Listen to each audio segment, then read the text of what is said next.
બનાસકાંઠાના દાંતા તાલુકાના ગરુડીથી વિરમવેરી ગામને જોડતો રસ્તો આજથી 7 વર્ષ પહેલા ₹1 કરોડના ખર્ચે બનાવવામાં આવ્યો હતો, પરંતુ છેલ્લા ઘણા સમયથી બિસ્માર બનેલા રસ્તાને લઈ રાહદારીઓ ભારે હાલાકી વેઠવા મજબૂર બન્યા છે। પસાર થતા વાહન ચાલકોને સતત અકસ્માતનો ભય સતાવી રહ્યો છે। અનેક રજૂઆતો કરવા છતાં તંત્રના બહેરા કાન સુધી જનતાનો અવાજ જાણે પહોંચતો ન હોય તેમ કોઈ પણ કામગીરી કરવામાં નથી આવતી। વહેલામાં વહેલી તકે રસ્તાનું સમારકામ કરવામાં આવે તેવી સ્થાનિકોની માંગ। રસ્તો તો 4-5 વર્ષ થઈ ગયા છે, પણ હજી રસ્તાનું કોઈ રિપેરિંગ થયું નથી।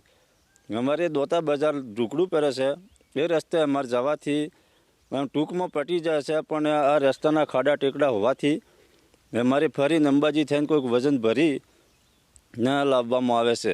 અમારે પછી 1-2 કાંટાનું કોઈક અમારે વજન લઈ જવું હોય તો માથે ઉપાડીને ઢાળ ચડવો પડે। કોઈક કોમ હરખું કરી આવતા હોય તો એટલી અમારી વિનંતી છે કે આ રસ્તાનું કોઈક રિપેરિંગ થાય। દરેડા વિરમવેરી રસ્તો આજથી અંદાજિત 8 વર્ષ પહેલાં બનાવવામાં આવેલ છે। બહુ ઘાટીવાળો વિસ્તાર છે। તેમાં અમારા વિભાગ તરફથી પ્રી મોન્સૂનની કામગીરી દર વર્ષે કરવામાં આવે છે। આ સાલે પણ તે રસ્તા પર ખાડા મરામતની કામગીરી પૂર્ણ કરવામાં આવેલ હતી, પરંતુ ચોમાસામાં ભારે વરસાદના કારણે ઘાટીવાળા વિસ્તારમાં પહાડો પડવાથી રસ્તામાં અવારનવાર ખાડા પડતા હોય છે, જે અમારા ધ્યાને આવતા અમે તાત્કાલિક ધોરણે એને રિપેરની કામગીરી કરવામાં આવે છે। રસ્તો તો 3 વર્ષ ગેરંટી પીરિયડમાં પણ કોન્ટ્રાક્ટર દ્વારા કામગીરી કરવામાં આવી છે।